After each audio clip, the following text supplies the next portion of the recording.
The countdown to the friendly confines continues for Ohio State and Northwestern. That's the 41-year vet Tim May. That's Andy Backstrom. I'm just Spencer Holbrook. We're going to get Tim to stop doing the 60 Minutes countdown, and we'll get on with a little program here. Tim, what'd you learn from the Buckeyes tonight? We talked to quite a few of them. Ryan Day gave an update. A lot to learn in a week that's kind of been a little slower than most, but that's okay. Ryan Day spoke, and I feel like you have some things that you learned. Do you want to know what I learned from a factual standpoint, or what I learned from like an esoteric field kind of way? I'd love the esoteric field way. Yeah. This team seems pretty focused, man, for going against once again a big time underdog. I mean, I asked Ryan, what is the motivation for this defense? This hadn't given up a touchdown in 2 games and had a shutout last week and stuff, and it's all about, this is the way in his mind, and he's making sure the players understand it. They're already in the playoffs. The playoffs have started for them, leading toward, they hope, leads to a Big Ten championship game berth and victory. Mm-hmm. And then past that, we all know where they stand in the college football playoff rankings, which, as you keep pointing out and is quite true, are moot right now. Unless you lose, but if you lose, you got more problems than that. But I just like kind of the focus of this team and the idea, like defensively, for example, I'm going to write about that. They feel like they can be better, a lot better. Mm-hmm. And because everybody seems, since that Oregon game, there's been a little bit of a fire lit. I think you can see it now. They haven't played a team with the caliber of Oregon offensively, and they're not going to again this week. But they're just playing with like almost a smothering dominant presence on defense, and I think that bodes well for them going into Saturday. Well, I feel like they're doing what championship teams are supposed to do against these teams. Show up and get the job done? Yeah, and then go home and lay on the couch.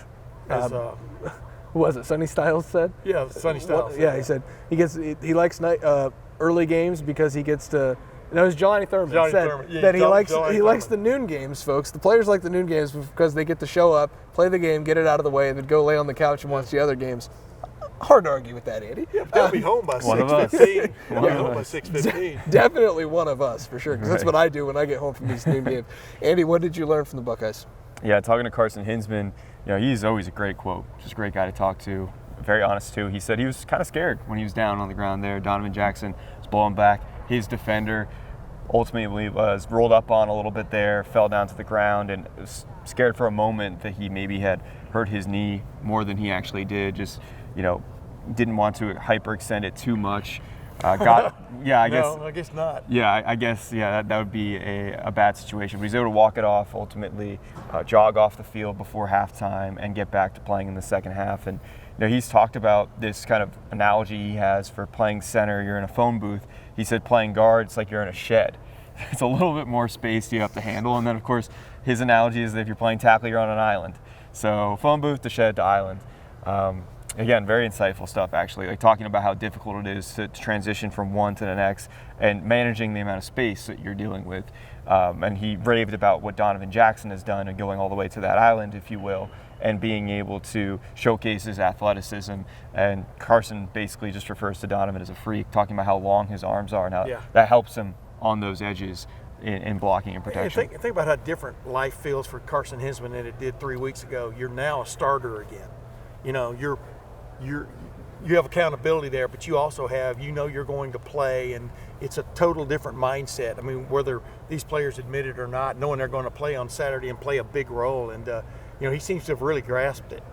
I also talked to Ryan Day, and I asked him about Josh Fryer, because we have paid so much attention and hyper-fixated on, and rightfully so, on left tackle and left guard and where that was going because of the shuffling and Donovan Jackson moving and guys, being in and out of there with Zen Mahalski, and was it going to be Austin Servat at left? No, I asked Ryan Day just straight up if Josh Fryer has made the progress that they want to see, because we haven't talked to him about the right side of the offensive line really at all the last few weeks. And I thought it was insightful that he talked about the progress he's made, the leadership that he's shown, the ability to trust him on that right side. I think they're getting what they were hoping to get out of Josh Fryer. And I don't know if you could say that at the beginning of the season. I didn't think he started the year in the best way, but the movement he's made and toward the positive the last few weeks, I think, is really notable, because while you're dealing with some stuff on the left side, the right side seems to be coming together nicely. Tegra's playing better. I think Josh Fryer solidified himself there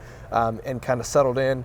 And then now with Donnie and like you said, Carson, you're getting you're getting all the juice out of that lemon. You're squeezing hard and everything. You're getting every last bit of it. I think they're really getting what they want out of this line. You mean blood out of the turnip? Was that what you were going to try to say? Getting all the blood they can out of that turnip? I think Josh Fryer, personally. Do turnips bleed? No, that's getting blood out of the turnip's an old country saying. Oh. I think Josh Fryer's actually played pretty well this year, in my opinion. Yeah. I think he's shown great movement. I think he's shown a gusto to get out and get to the second level when he can. It doesn't mean things behind him always work out very well, but I think it's more of we kind of like haven't paid as much attention to him. You know what I mean? I think that's more of it because of the problems that were going on the other side. But, this, like you said, the committee that picks the Joe Moore Award winner for an offensive line every year, they're not just guys who are voting based on what preseason All-American teams said, like a lot of people do vote on All-American teams. I voted on mine today. Yeah, but you see what I'm saying. They vote a lot of times on who was on the team. Some dude behind his desk. Yeah, I see what you're saying. But the bottom line, these guys are paying attention.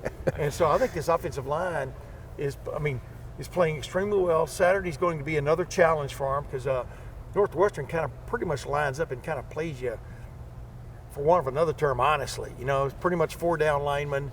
They get after you with some games, etc. But it'll be a different test than last week was and than what the week before was, and definitely from what Nebraska was. The guy who's lining up beside Josh Fryer quite often here lately, because he's just getting more and more snaps as the season goes on, is Tim's guy, his favorite guy, the number 1 guy, number 15 on the field, number 1 in Tim's heart, Jelani Thurman. I'm writing a little story about him as soon as we get done. You're absolutely right. Andy, he's having a lot of fun. He said that he wishes he would have got the stats for all 4 of the catches against Penn State. The confidence is clearly there, and I don't know if it ever left, because when I talked to him at an NIL event right when he signed, he was a pretty confident guy. But you can see the confidence starting to build with him, the personality starting to bubble a little bit. Ohio State fans should hope that he has a bigger role, because he's a good player, but also because he's a lot of fun to hear from and talk to, and the personality kind of, radiates off of him. I think that there's something there that the Buckeyes are starting to tap into. I think patient is the word that comes to mind when I think of Jelani Thurman. He patiently waits in these seats and watches his teammates talk to the media. Then when he gets to talk to us, he talks about waiting his turn, really buying into the tight end room, what Keenan Bailey is building there. He's always said that, whether it's Will Kacmarek or G. Scott or Patrick Gerd, he looks up to the veterans and knows that they have the leadership right now. He's not trying to overstep, if you will, but he's also, wanting to make plays, like we saw against Penn State on that 4th and 1, but also last week against Purdue, making a great catch and only needed 1 try for that catch and not 3 or 4. But what a grip. Yeah, he's 6'6", 250. We've always talked about that. He stands out in a room. You can't miss him. But I think, they really like what he's done as a blocker. I think that first touchdown that Ohio State had, off the block punt, they tried 4 straight plays to get in. The 4th one they got in, and there was some great blocking by all 3 tight ends, and Jelani Thurman was one of them to help Will Howard get into the end zone. Yeah, and it's, that's what's interesting about this football team is everybody who came back, but then the guys who are stepping up. We talk about the freshman class. I've said this before on this program. We talk about the freshman class, who doesn't understand what Jeremiah Smith has brought to the fore. We talk about the guys who came back, the guys who came in from a transfer portal standpoint, but then you got the guys who, as the season goes on, you either step up or step back. These guys are stepping up, especially in that tight end room. It was all hands on deck after Will Kacmarek got hurt because, G. Scott, you knew was going to play a lot, but the other guys, how much were you going to get from them? But Jelani Thurman has looked the part since the first day I ever saw him out here in a spring, in a spring drill out here, and he was doing something in this end zone I'm pointing to right there. And I asked Ryan Day right after that, did you notice Jelani Thurman out there? And he basically said, yeah, but I wanted him to say something. Who wouldn't notice Jelani Thurman? He's 6'5", 6'6", but now he's playing that part. But that was so huge. I asked him about that. It'll be my little story.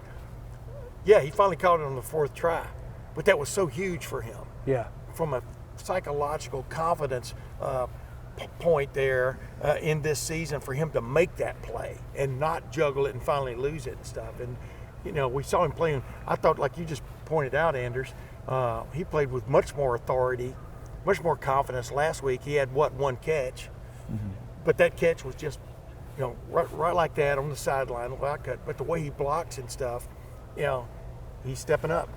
Yeah, it seems like they're getting a lot of guys to step up. That underbelly of the roster is starting to... More the mid-belly. Okay. Yeah. Well, however you want to say it. Yeah. It's another old country saying, I guess. Yeah.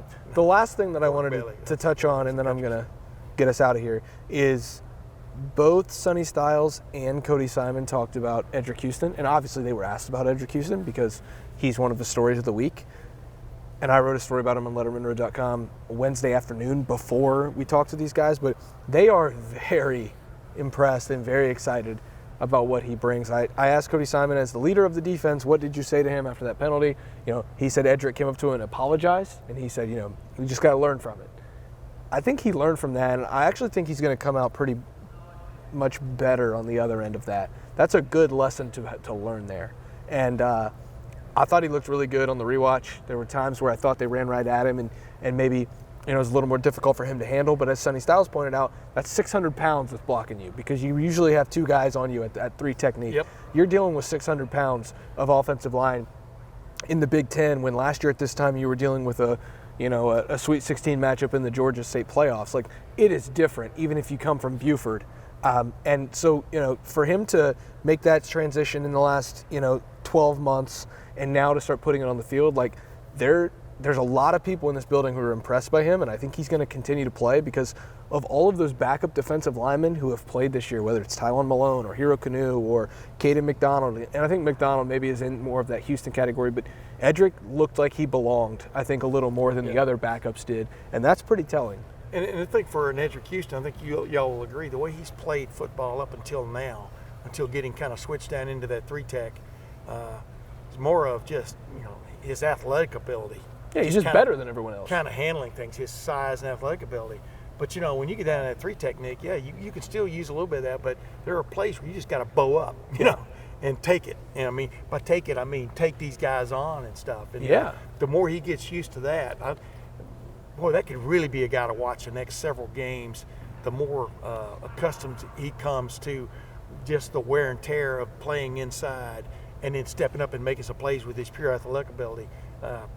I've really got my eye on him because we've all liked him since he got here. And sometimes to the 3 technique, it's like, if you're doing your job is holding up an offensive lineman from getting to a linebacker. So, there's a lot of responsibility there, and I'm really excited in case he starts making a lot more plays, because then we'll get to say Houston, Northwestern has a problem. Yeah. So, I like it. We can have some fun with that. Tyler Williams. Northwestern, you have a Houston problem.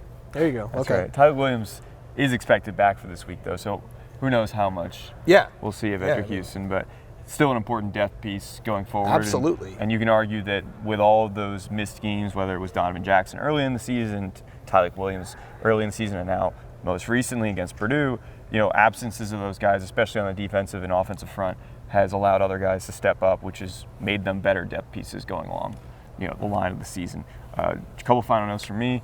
Travion Henderson we talked to. I asked him what's his favorite part of being on the field together with Quinshon Judkins. He kind of just lit up, and he's like, even just hearing that, like us on the field at the same time, it's exciting.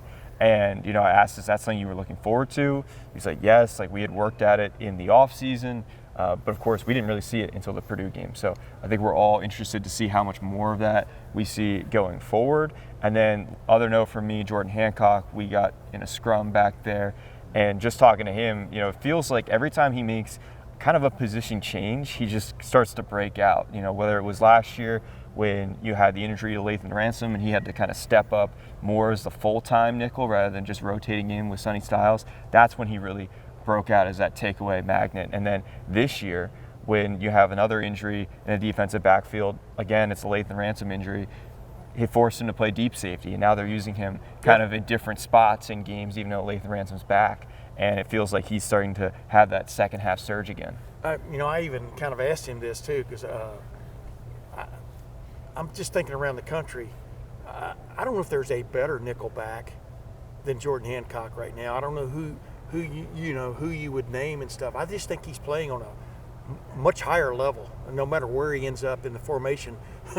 From one play to the next and stuff. His versatility is ridiculous, but the way he comes up and plays the run, enforces the run, to me just really just goes right to the heart of the matter. This guy's a hell of a football player. Yeah. And I think everybody already knew that. We know about his struggles of getting hurt just when he was taken off like several years ago and stuff. But just the vim and vigor with which he plays the game is just obvious to everybody. When you've got him and Lathan and the kid from Alabama, Caleb Downs, when you've got those three on the field together, that's about as good a threesome as you can put in there in a safety nickelback kind of situation in the country also. And I don't think I'm blowing smoke there. I don't know if y'all agree or not, but I just like the way Hancock is playing the game. Yeah, I do too. A couple years ago, it was Brian Branch at Alabama was obviously clearing away the best nickel in the country. Last year, I don't think it was a competition. As much as I liked what Jordan was doing for this team last year, Mike Sanderson at Michigan was the best nickel in the country, and it was not close. Yeah. I don't know if there's one of those like clear-cut, maybe a football guy in the comments is going to tell me, like, yeah, this guy, somebody who knows ball, tell me if there's a better nickel right now. Jordan's playing at a pretty high level, and I think it's good news for the Scarlet and Gray. And it's also his versatility, where they're throwing him back in safety at times and things like that, where they're just messing with the quarterback's head. That's what really stands out about the way what he has brought to the fore. Yeah, the local team's getting a good one with Jordan Hancock. That's Tim May, the 41-year vet. That's Andy Backstrom and Spencer Orbick. A little bit of a long one here, but that's okay. We got a lot hashed out here as we get ready to head up to the Windy City, Chicago, Illinois, for Ohio State and Northwestern. This one can't be played in Ryan Field because that thing has been razed, bulldozed to the ground. They're building a new one. So they've moved us to Wrigley. That's fine. We'll play in a baseball stadium. They'll play on Mars, and we'll be there if they allow us to be. So put your spacesuit on, Tim. We're going to Mars. And actually, we're just going to Wrigley Field. We'll see you guys at Wrigley Field on Saturday. First, we're going to do bold predictions on Friday morning, but you already knew that because you're subscribed to the Lettermen Row YouTube channel. Hit the button if you're not below. Like the video below, it helps us out a lot. And then go over to lettermenrow.com, get your membership. 7 days, $1, then 50% off your first year. Hell of a deal. Deal. Yeah. Tim, Andy, Spencer, thanks for watching. Thanks for listening. We'll see you guys over at lettermenrow.com. We'll see you guys in Wrigley Field, the friendly confines, on Saturday.